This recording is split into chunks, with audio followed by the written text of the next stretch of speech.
solamente. Ahora, estos sacrificios eran imperfectos, no desde el punto de vista de Dios, porque desde Dios todas las cosas son perfectas. Ahora, cuando usted y yo metemos la mano, lo dañamos.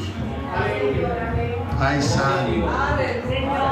Oh, pero usted no ve que Dios llamó a los sacerdotes, entiéndase, a Aarón y a sus hijos, y le dijo lo que tenían que hacer y cómo tenían que sacrificar. Y los dos primeros hijos de Aarón, el primer día, dañaron la cosa.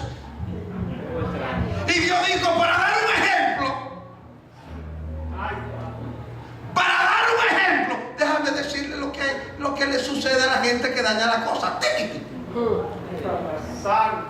Gloria a Dios. Murieron ese mismo día. ¿Y por qué murieron? Porque le ofrecieron a Dios fuego extraño. Y usted me preguntaría, pastor, ¿y qué es fuego extraño? La Biblia lo dice. Todo el fuego que Jehová nos ha pedido, para él es fuego extraño. Ay, santo. Por eso es que la iglesia, porque el Señor nos ha constituido a nosotros como reyes y sacerdotes. Usted es un sacerdote y usted sacrifica ofrenda delante del Señor. Usted le da a Dios una ofrenda. Le voy a hablar ahorita de ese tipo de ofrenda. Ahora bien, ¿es tu ofrenda un olor agradable ante el Señor o es un fuego extraño? Gloria a Dios. Te voy a decir una cosa, porque la ofrenda no es lo que tú quieras dar, Gloria a Dios. es lo que Dios pide. Amén. Aleluya. Bendito sea Dios. No es lo que tú sientas, porque hay cuestiones de mucho sentimiento, es lo que Dios pide. Amén. Gloria a Dios. Hay un texto en la Biblia que dice, ¿qué pide Jehová de ti? No sé. Ay, Señor, yo no me voy a adelantar a este mensaje. Déjame ir al paso, porque yo quiero que podamos digerirlo bien. Gloria a Dios. Aleluya. Amén. El primer versículo habla haciendo énfasis bajo el antiguo pacto. Y hay algo importante que debemos saber, y es que bajo el antiguo pacto, la salvación y la buena relación con Dios se producía mediante la fe expresada por la obediencia a la ley. Si usted no obedecía a la ley, usted ni era salvo, ni podía tener una relación con Dios. También tenía que cumplir con el sistema de sacrificios. Ahora, ese sistema de sacrificio no fue dado simplemente por darse. Habían tres propósitos definidos en el sistema sacrificial. Número uno, y cuando hablamos del sistema sacrificial, envuelve también todo lo que era la ley. Y antes de entrar en este aspecto, recordemos que la ley tenía tres ramificaciones. Por eso hay que tener ese punto claro cuando estudiamos el Nuevo Testamento, porque Jesús dijo, no he venido a abrogar la ley, sino a cumplirla. ¿A qué él se estaba refiriendo? Porque él se estaba refiriendo a algo específico. La ley tiene tres dimensiones. Número uno, la ley moral. La ley moral es la que Dios establece en el corazón de los hombres. Y está enmarcada y enrolada con lo que nosotros conocemos como los 10 mandamientos. Los 10 mandamientos encubren lo que es la ley moral de Dios para con el hombre. ¿Estamos claros con eso, amados? Aleluya. Los 10 mandamientos no son la ley. No, la ley, eso es parte de la ley. Esa es la ley moral. Número 2, está la ley civil, que es la ley que nos va a llevar a cómo comportarnos de manera civilizada. Por eso el Señor le enseñó a su pueblo qué hacer cuando hicieran caca. Eso era parte de la ley civil.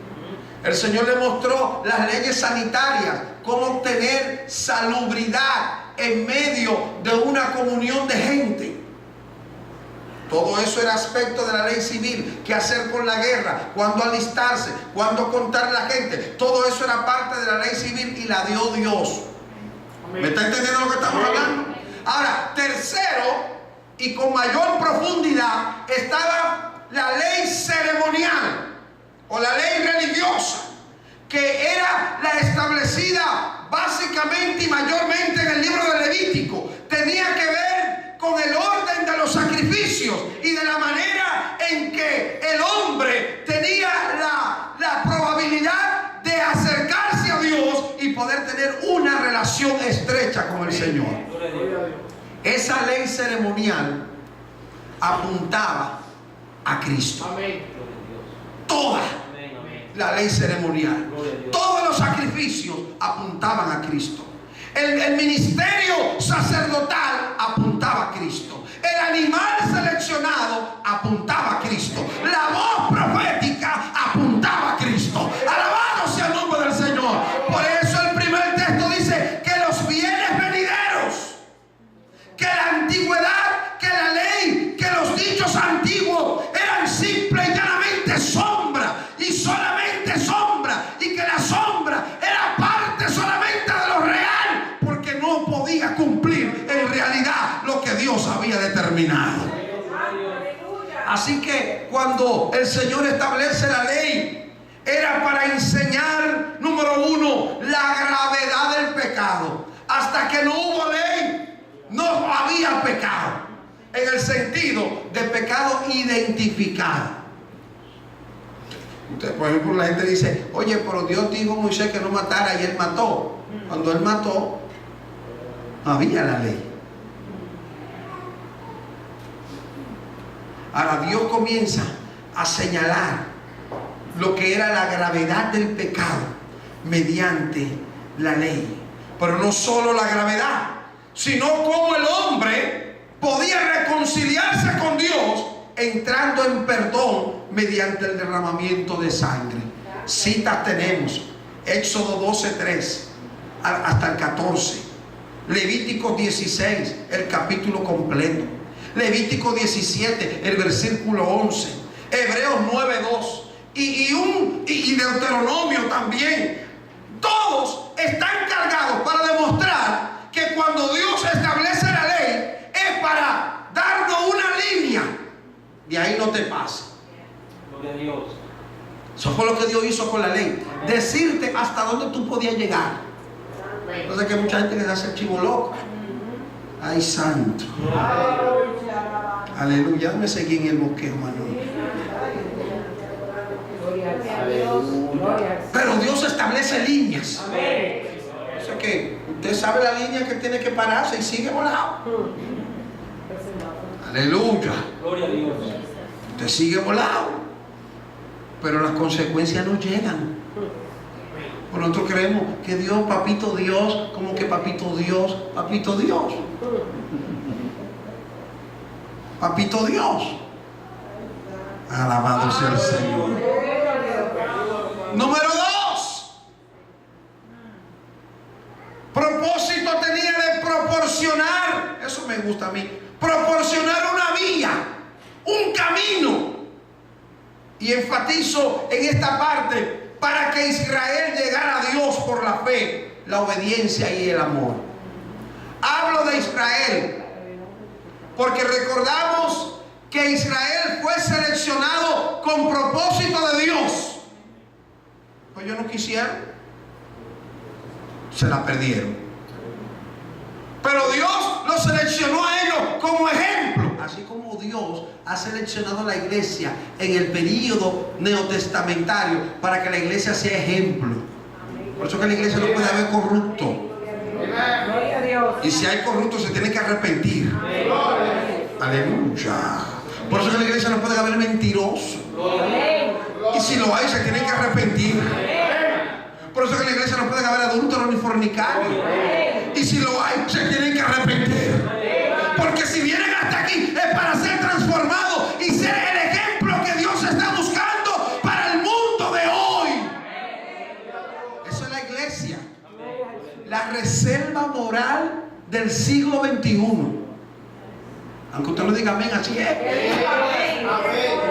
Porque la iglesia no casa hombre con hombre. La iglesia de Jesucristo no lo hace. La iglesia de Jesucristo no casa mujer con mujer. Ay, santo.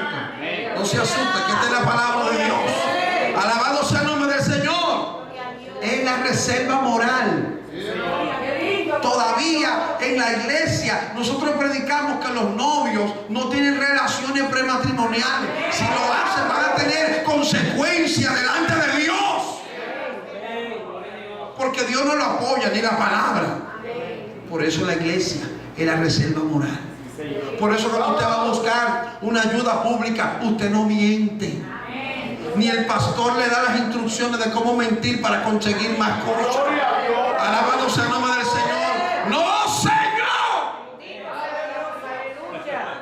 Gloria a Dios. ¡Aleluya! Bueno, usted está en casa de restauración si no lo sabía. Hebreos 4:16 nos muestra eso. Hebreos 7:25 también lo muestra. Y Hebreos 10:1, que fue uno de los textos que hemos leído. Tercero, el sistema de sacrificio tenía como propósito señalar el perfecto sacrificio de Cristo por los pecados, ahora no de Israel, sino de la raza humana. Juan 1:29 y Gálatas 3:19 nos hablan. El primer sacrificio, como le dije hace un rato, fue hecho por Dios para cubrir la desnudez del hombre. Y la desnudez es símbolo de pecado, de falta. Alabado sea el nombre del Señor. Imagínense si estuviéramos todos aquí desnudos.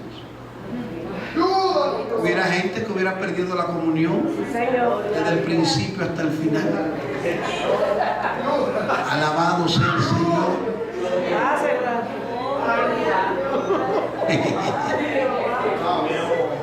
Aleluya. Porque en la ropa, y quiero que me siga, hay muchas cosas que se esconden.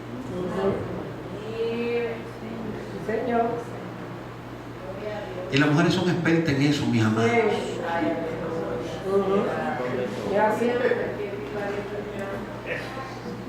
Venden una cosa que mira.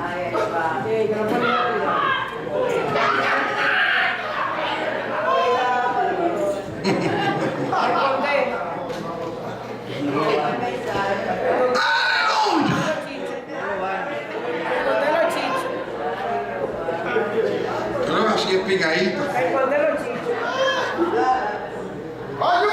Pero ya no son las siervas, también hay siervos que se lo ponen.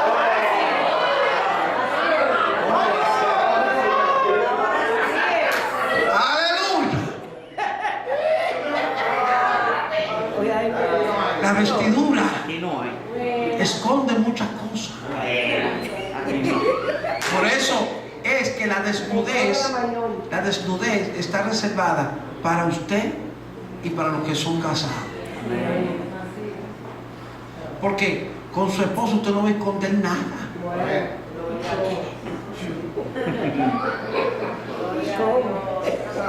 Ahí no se esconde nada. Gloria a Dios. Porque está abajo, está abajo. No hay nada que esconder. Ay, santo.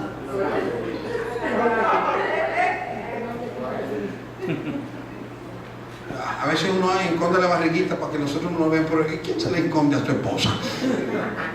Como quiera sale.